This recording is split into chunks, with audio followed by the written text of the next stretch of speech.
안녕하세요, 호랭모멘토입니다. 이번 영상에서는 2026년도 상반기 국민건강보험공단의 면접 진행 방식에 대해서 설명을 드려볼 텐데요.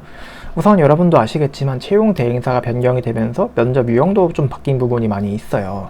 사실 큰 틀은 사실 바뀌지 않았거든요. 그러니까 우리가 토론 면접 먼저 보고 상황 인성으로 넘어가는 거랑 그 다음에 좀 토론 면접 준비 시간 20분에 진행 5명 30분 하는 거, 상황 같은 경우 면접관이 문제 읽어주는 거, 그 다음에 인성 면접 인당 7분 정도 보는 거, 자기소개 안 시키는 거, 이런 것들은 전부 동일한데 좀 세부적으로 바뀐 부분들이 조금 있거든요. 그거 오늘 보도록 하겠습니다.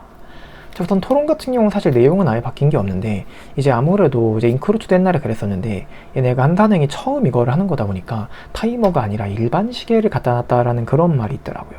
토론 같은 경우는 사실 이제 남은 시간을 파악을 해야 되는데 시계를 그냥 일반 시계를 갖다 박아놓으면 정확한 시간이 파악이 안 되거든요.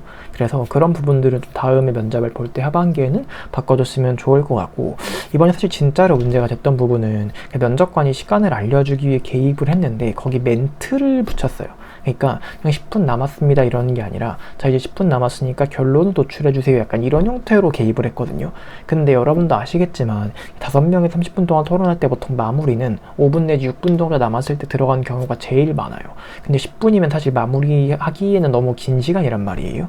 근데 면접관이 그렇게 마무리를 요구를 해버리니까 이제 이 취준생 입장에 당황스러운 거죠. 그래서 어떻게 해야 되지 하고 어버버 하다가 좀 마무리하고 막 시간 남거나 당황해서 이상한 소리 하거나 좀 그러는 경우가 이번 면접 좀 발생을 했었습니다. 그래서 좀 다음에는 아마 이런 것들을 이제 보고가 되겠죠, 이런 내용들이. 그래서 좀 그 개입을 하더라도 그냥 시간만 알려주는 정도가 되면 좋지 않을까, 한번 이렇게 그 대행사 측에 이 영상을 빌어서 좀 말씀을 드려보고요. 그 다음에 토론 면접 기출 같은 경우 주제가 굉장히 다양하게 나오고 있고요. 좀 특히 아무래도 요즘은 좀 기관이랑 상관없이 AI 관련된 그 주제가 되게 핫해가지고요. 여러분들도 AI 관련 주제를 아예 배제하시면 안 되지 않을까, 이런 말씀도 한번 드려보고 싶습니다. 그리고 이제 상황 면접 같은 경우 좀 변동사항이 많았던 면접이죠. 좀 가장 큰 거는 원래 우리가 그 직렬이랑 상관없이 뭐 행정이든 요양이든 건강이든 전부 다 행정직스러운 그런 상황 질문이 나왔었어요, 원래는. 근데 이제 바뀌어가지고요. 요양직은 요양직 관련해서, 건강직은 건강직 관련해서 이런 상황 면접들이 나오기 시작했습니다. 뭐 행정은 원래 행정스럽게 나왔으니까 큰 변화는 없고요. 그래서 옛날에는 여러분들이 뭐 요양직 업무 그런 거 아무것도 몰라도 사실은 대처가 됐었거든요. 준비가 됐어요, 상황 면접이. 근데 지금은요, 이제 여러분들이 요양직 업무 같은 것도 조금 알고 약간 현직자 하는 일 같은 것도 좀 알면 좋고, 건강직이 어떤 사업들이 있는지 이런 것들을 좀 추가적으로 공부를 해가야 될 필요가 생겼다. 제가 다음 장에서 예시 보여드릴 거거든요. 그 다음에 이제 상황 면접이 좀 그 원래 시간이 3분으로 정해져 있으면은요, 여러분들이 좀 3분 동안 질의응답도 계속 해주고 그래야 되잖아요. 근데 이번에 초반에 면접 봤던 약간 장애나 보건전형 분들 같은 경우에는 아예 꼬리 질문이 없는 경우도 꽤 많았고요. 사실 이거 되게 불공정한 거거든요. 왜냐면 첫 답변이 짧아도 꼬리 질문 해주고 다시 답변하고 이러면 상황 면접 답변이 완성이 되어야 되는 건데, 그냥 이거를 그냥 답변 짧게 해도 알았어 그냥 넘어가 버리면 사실 평가할 게 없잖아요. 근데 이거 저는 좀 되게 안 좋다고 느꼈어가지고 이런 걸 바꿔주면 좋겠지만, 사실은 근데 이게 대행사 측에서 진행하는 걸 뭐 제 입맛대로 바꿔주진 않을 거란 말이죠. 그래서 여러분들이 첫 답변을 조금 길게 할 수 있도록, 첫 답변에 좀 다양한 조건들 같은 걸 좀 담아갖고 답변할 수 있도록 연습을 좀 그래도 해두는 게 좀 좋지 않을까 생각을 하고 있습니다. 그리고 여기 이제 기출문제 제가 하나씩만 가져와 봤는데요. 예를 들면 요양직 상황면접 기출 같은 경우에는 장기 요양 서비스에 대해서 이야기를 하고 있죠. 근데 여러분들이 이 상황을 공부를 안 하면 이 상황 자체를 이해를 못 할 수가 있어요. 저게 어떤 상황인 거냐면은, 이게 우리가 이제 장기 요양이라는 거는 이 사람이 그냥 계속 아픈 상태여야 돼요. 쉽게 말하면은 그냥 잠깐 지금 아팠던 질병일 수도 있는 거잖아. 잠깐 지금 아팠던 질병에 대해 우리가 그거를 요양보험 처리를 해버리면은 사실상 그냥 치료비를 주는 거랑 똑같아지죠. 이제 그렇다 보니까 저런 것 때문에 이렇게 그냥 급성기는 인정이 안 된다라는 건데, 근데 이거를 이제 여러분들이 이런 개념을 모르는 상태에서 만약 이 질문을 딱 받았어요. 그럼 정신 나갈 것 같잖아. 뭔 소리인지 모르니까. 근데 그런 답변을 못 하는 거예요. 그러니까 이제 공부를 해야 된다는 거죠. 건강직 같은 경우에도 건강검진 결과가 기준에 벗어난 사람한테 계속 안내 전화에 불만 민원 들어왔대. 어떻게 할 거니 했을 때, 사실은 이제 건강직은 실제로도 행정직스러운 일을 수행하기도 하고, 그래서 이제 건강직 기출 같은 경우는 막 엄청 기존의 틀에서 벗어나진 않을 거거든요. 그래도 여러분들이 건강직이 좀 어떤 일을 하는지, 그러니까 정확히 실무에서는 건강이랑 행강이랑 똑같은 일을 해요, 행정이랑.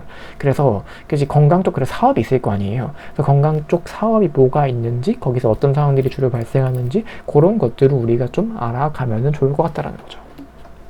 이제 인선 면접. 인선 면접 같은 경우 조금 어떤 게 바뀌었냐면요. 옛날에 한 면접관이 이런 말 했어요. 아, 인당 질문 3개씩 해야 되는데. 그러니까 실제로 보면 질문 3개씩 하거든요. 그래서 질문 3개씩 하는 게 어느 정도 약간 정해진 규격이었던 것 같은데 아무래도 그러다 보니까 꼬리 질문을 좀 많이 했었죠. 근데 이제 이게 바뀌게 되면서 인당 질문 5개씩 해야 되는 것 같아요, 느낌이. 왜냐면 대부분의 면접 복귀본 봤을 때 좀 한 문장씩 말해보세요라고까지도 얘기하면서 어떻게든 5개를 좀 채웠다는 느낌이 받았거든요. 그리고 아무래도 그렇다 보니까 꼬리 질문이 좀 줄어들었죠, 이전보다는. 그리고 이게 제가 건보병 터졌다고 얘기를 하는데 이 건보가 항상 질문을 좀 되게 인성 질문 좀 이상하게 내거든요. 막 조건을 되게 복잡하게 달아가지고 막 질문을 내는 경우가 있어요. 예를 들면은 뭐 그냥 뭐 이렇게 해서 이랬던 경험 있어요라고 물어보는 게 아니라 뭐 외부 환경의 변화에 적응해서 막 성과를 내요, 막 막 그걸 바탕으로 막 긍정적인 뭐 영향을 조직에 끼친 경험 뭐 이딴 식으로 물어본단 말이에요. 그러니까 이렇게 조건을 막 2-3개씩 달아버리면은요, 취준생들 입장에서 약간 답변할 때 진짜 어려워요. 대처가 진짜 힘들거든요.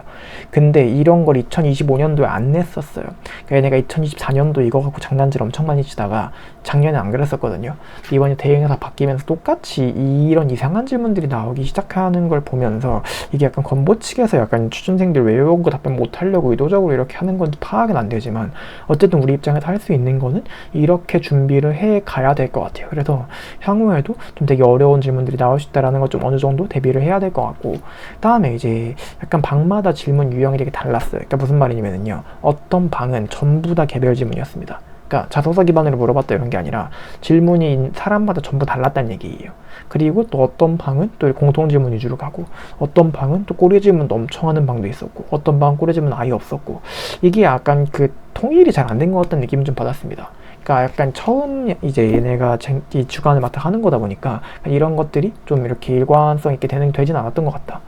그리고 이제 좀 이 2가지 요건이 좀 되게 중요한 건데, 어쨌든 조건이 2-3개씩 막 달아갖고 막 질문도 엄청 어렵게 물어보고 하잖아요. 그러면은 우리가 이런 식으로 질문이 좀 어떻게 보면 그지같이 나올 수도 있겠다라는 걸 가정을 하고 연습을 좀 사전에 하는 게 되게 중요할 것 같고, 이게 되게 중요한 건 뭐냐면요, 경험을 저걸 우리가 무한히 뽑을 순 없어요. 그러니까 같은 경험을 말하더라도 그 경험을 그때그때 들리는 조건에 맞춰서 조금씩 변형해서 말할 수 있는 그런 훈련을 많이 하셔야 되거든요. 이게 되게 중요할 것 같고, 그다음에 2번째로 제가 그냥 건보 면접 계속 가르치면서 느끼는 건데, 경험 정리의 중요성이 진짜 올라간 것 같습니다. 그러니까 경력이 없으면, 여러분들이 업무 경험이 없으면은 답변하기가 되게 빡센 질문들이 진짜 많아요. 이게 왜 그래? 질문이 복잡해졌으니까. 사실 질문이 그냥 간단하고 별로 막 그냥 일반적인 질문들은 우리가 뭐 대학교 때 경험, 알바 경험 막 이런 걸로도 다 뽑아낼 수 있단 말이죠. 근데 경험을 이렇게 자꾸 단서 막 섞어갖고 막 조건 여러 개를 내버리니까 저런 복잡한 경험들은 보통 우리가 업무를 진짜 빡세게 안 해보면 잘 안 나오는 거예요. 약간 일부러 좀 그런 그런 것들을 더 그래서 그렇게 물어보나 싶기도 하고요. 어쨌든 그래서 여러분들이 좀 경험 정리 빡세게 잘 해두시고, 인턴 같은 거 지금 하고 계신 분들은 여러분들의 에피소드 하나하나, 한 일 하나하나 전부 다 자세하게 기록해둬서 그런 거 잘 나중에 안 까먹고 좀 면접에 쓸 수 있게 그렇게 준비하시는 게 굉장히 좀 중요할 것 같습니다. 그리고 마지막으로 제가 운영하고 있는 건보 취준생 옥하방이 있는데요.